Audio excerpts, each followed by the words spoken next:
Westeros Tyler's back with ECW One Night Stand 2005. So WWE decided to bring back ECW for a reunion show.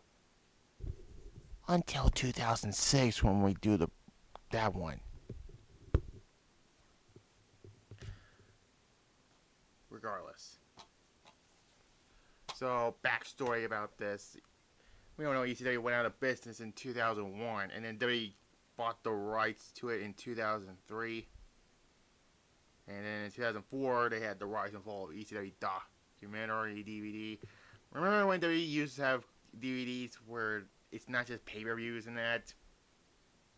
Yeah, they're done now with that. But anyways. So, took place in the Hammerstein Ballroom in New York.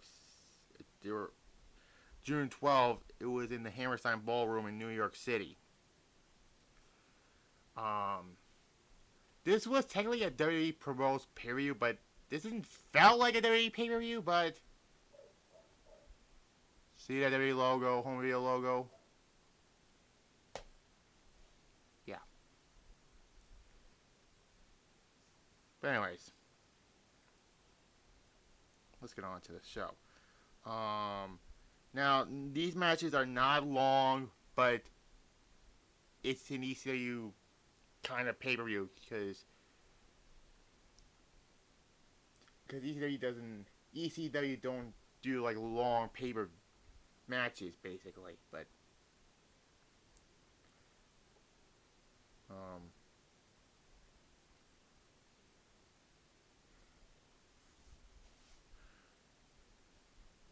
so let's basically talk about this event. So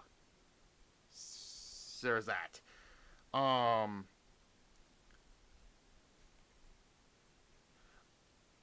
Lance Storm defeats Chris Jericho. Now, this was before Jericho turned heel, I believe, after this pay-per-view. Because right after Judgment Day 2005, John Cena went to Raw as the WWE Champion. And unfortunately, that would be Jericho's last program until 2 years later when he came back. Yeah. And these two know each other when they were a tag team, and yeah. I mean, this was Lance Storm's last match. You said that. Yeah, this is Lance Storm's last match. And basically, there's that. I get a 7.5. Chris Jericho was wearing his old ECW look, the Lionheart look. But again, this was right before Jericho turned heel and began his feud with Cena, because this was around this weird time where they had both WWE and the World Heavyweight Championship on Raw. That would change after Vengeance, because Batista went from Raw to SmackDown with the World Heavyweight Championship. And why am I talking about this? Yeah, there are also these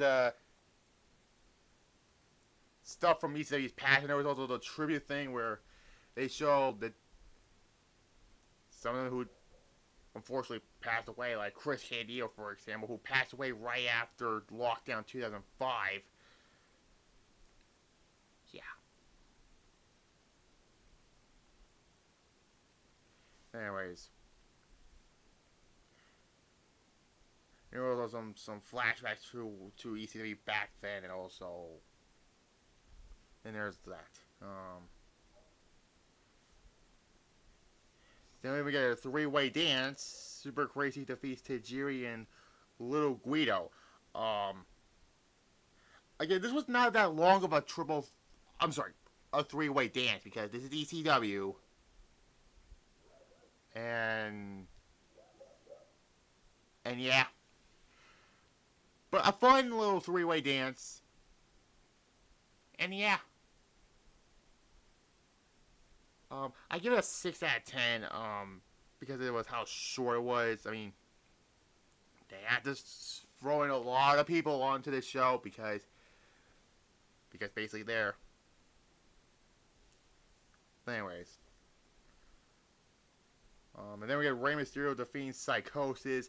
Rey Mysterio, the following year's one night stand, he was dressed up in his old ECW look, but here he's just dressed up like himself from this time period. And I don't know, it was the lukewarm ECW crowd, but could have been better there. But there was all Psychosis also took off the mask, and there was the whole put the mask back on chant, and yeah, they booed Ray for doing the 619, but they were cool with him doing the West Coast pop. But I don't know, because Ray's a WWE worker now, but there's that. It's a fine match, a 7 out of 10. And then afterwards, out walk the SmackDown Crusaders, Kurt Angle, JBL in the cabinet, Carlito, Matt Morgan, or Margarita for him as Matt Boring. And yeah, there was whole Kurt Angle with the best line of the night, where Kurt Angle, the band said, "You suck dick," and Kurt Angle says, "Your mother taught me how."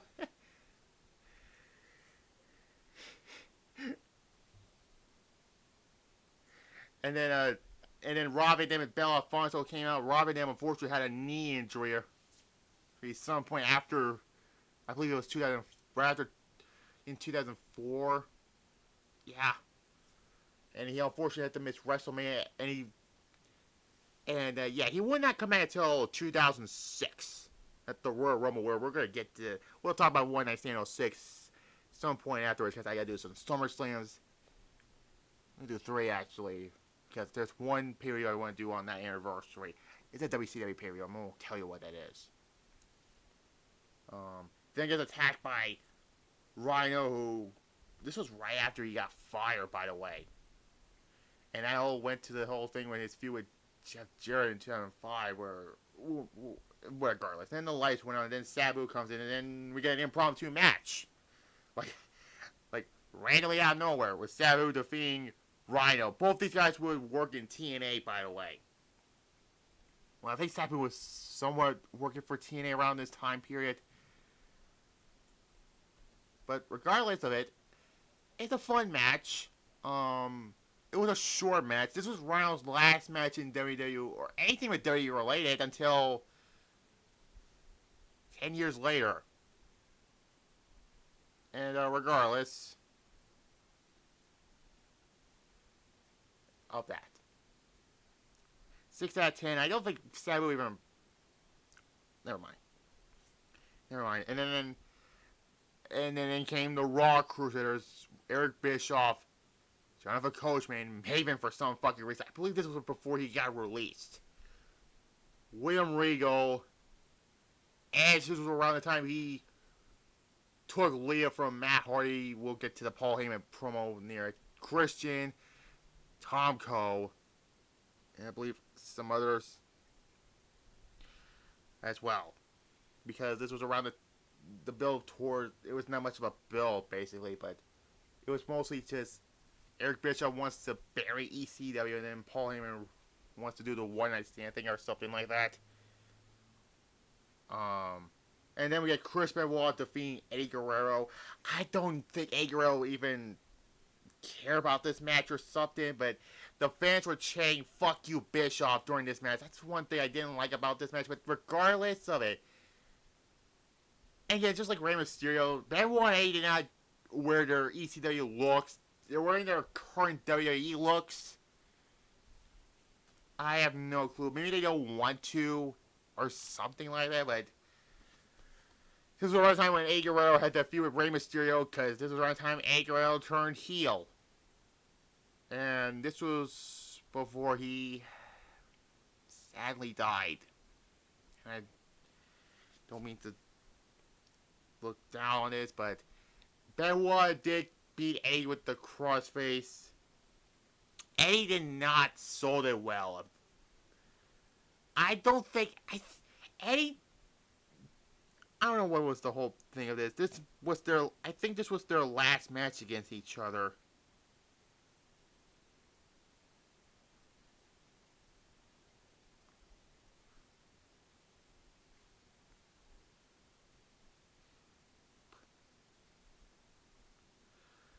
because I don't know if he phoned it in or something like. But this was still a good match. They have really great chemistry together, but it's kind of sad. I think this is going to be their last pay-per-view one-on-one match together. I give it an 8 out of 10. It was a great match. And speaking of great matches, Mike Awesome defeats Masato Tanaka, but the funny thing about it was Joey Styles ripping into Mike Awesome. He has to commentate another Mike Awesome match because you know all about this. He jumped to WCW with the CW Championship. You know, if you saw my Wrestling Dumpster Fires video on Mike Awesome's disastrous WCW run, it's on the main channel. You can see that video. Unfortunately, there was one eerie coincidence from Joey Styles where Mike Awesome did a suicide dive and Joey Styles with the eeriest line, it says, I will not want to say that because there.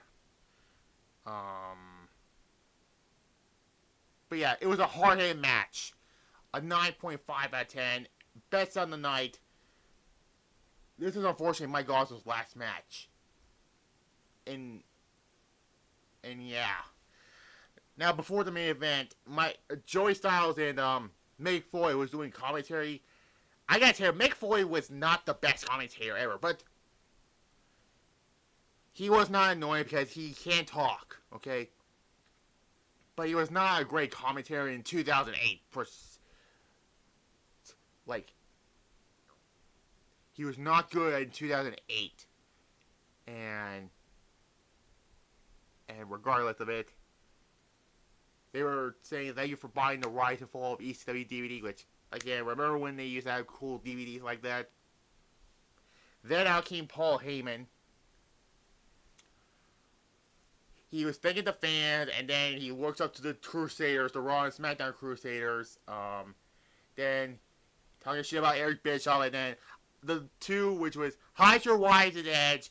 And he says, I have 2 words for you. Well, technically 3. Matt freaking Hardy, because it was around the time Matt Hardy got released unfairly by WWE, and you know about the feud between Matt Hardy and Edge.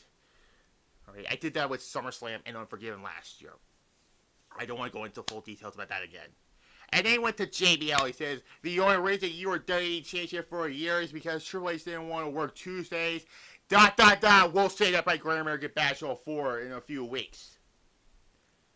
And he says, this isn't WCW, this isn't Raw, this is SmackDown, this isn't WWE, which, this is still technically a WWE promoted show.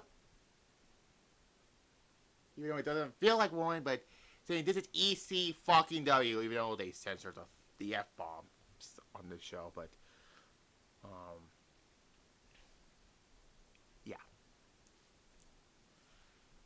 And then the main event, which was the Dudley Boys defeating Tommy Dreamer and the Sandman, someone who is in WWE 2K24's first DLC pack, as well as the Dudley Boys also. Before the match, the BWO comes out, which was Steven Richards, Hollywood Nova, a.k.a. Simon Dean, yeah, and the Blue Me, which we'll get to that by the Brawl, because there was a whole thing with, isn't it, between he and JB. We'll hold on that. We'll hold on that. Stevie kicks the Sandman, and then Kid Cash, who I believe this was right after he left TNA, and Joey Styles mentioned TNA, but instead of action, his attitude, which yeah, and then the chair swinging freaks of Balls Mahoney and the actual Ron comes also, and then the match happened. It was a blood fest, basically. And also Sandman doing his entrance in front of the crowd. I know I wish he would have done that in 2K24, but I think it was kind of hard for them to do because of certain arenas in the game. I think that's the reason why 2K didn't do it, but regardless of that. It's a violent bloodbath, and then it ends with, like, there was cheese grater, where Bubba took the cheese grater and cut Tommy Dreamer bleeding him, and then he does like the whole, the whole Tommy the blood stuff. He grabs the blood, smeared it in his face. That typical Bubba Ray Dudley who does that. There was run-ins in the match. You can tell this is an ECW. This is like an ECW thing, and it's all that the table getting set on fire. Tommy Dreamer getting put through the flaming table. Tommy Dreamer always gets effed up in ECW. Dudley's win. It was a fun, hardcore fight. 8.5. And then afterwards, Sandman screaming, "Give me a beer." And then out comes Stone Cold Steve Austin. Yeah, short run in ECW. And he bring out the rest of the ECW locker room, which were, besides Jericho, I don't think was out there. I don't think Eddie was out there. I don't think some were not out there, but most of them were out there. Like Benoit, Mysterio were SmackDown wrestlers at the time, by the way. Tajiri, Super Crazy, Mikey Whipwreck, FBI, those guys, and then the Raw and SmackDown Crusaders. They were all heels, by the way. Then Taz came out because before this, Kurt Angle attacked Taz for not signing with WWE, and then they had the fight, and then JBL stiffed the Blue Meanie, which they're on good terms now, which you know. And then Austin told Mick Foley to get Eric Bischoff in the ring, because then the Dudleys, this was also their last match and last time they were in WWE until 10 years, by the way, because in October they went to TNA also. They did the 3D. Austin told Span wanted to do the diving headbutt. Then he did there was another eerie thing about this where Austin says, "Kill that son of a bitch." We're not going into that, because every time I want to do something with Benoit, I don't want to mention what he did, okay? Let's sweep that under the rug and let's not mention it, okay? And then tells Ray Ray to do the 619, and Joy Styles says, "He mistreated you too, Ray Ray." Yeah, for having him take the mask off at 99. And then Eric Bischoff's last word says, "Fuck ECW." And then Stone Cold flips him off and hits him with the stunner. And then the Dudleys put Eric Bischoff in a, I guess, put him outside the building. And that's how the show ends. Austin raised Sandman's hand, and that's how the show ended. I honestly prefer this over 2006. We'll get to 2006 right after the SummerSlam reviews, but not instantly after the SummerSlam reviews. Again, 3 this year, because I want to tone down on some the Big 4 reviews, and most of the Halloween Havocs also, but regardless. If you like wrestling on this show, you're going to love this show. I did rate this on my best period list. I believe it was November. Yeah. And I honestly said this. This should have been a good end for ECW. A reunion, a great DVD, and just put it to bed. But Vince is Vince. He says, "I want to rebrand this the following year." Yeah. I give it an 8.5 out of 10, by the way. Next week, we're going a year back to 2004 for the final encounter between Shawn Michaels and Triple H outside Taboo Tuesday 2004 and a Raw in 2005 in Hell in a Cell. Chris Benoit pulls double duty. Bad Blood 2004. Because next week it's going to be the 20th anniversary of this period, which nobody remembered this show. And honestly, I forgot about the show also. Tomorrow will be my SmackDown review also. Saturday, Hardcore Warfare Rumble. And Sunday, Mortal Kombat Deadly Alliance. Yeah. But anyways, that was on my main channel, by the way. Subscribe and click notification bell on that one. So yeah, like this video, comment down below, subscribe to this channel right here, click notification bell, as well as my main channel. Bye-bye. And the reason why I done this show, by the way, ECW One Night Stand, because A&E is doing a biography on ECW, by the way. I forgot to mention that at the top of this video, but whatever. Bye-bye.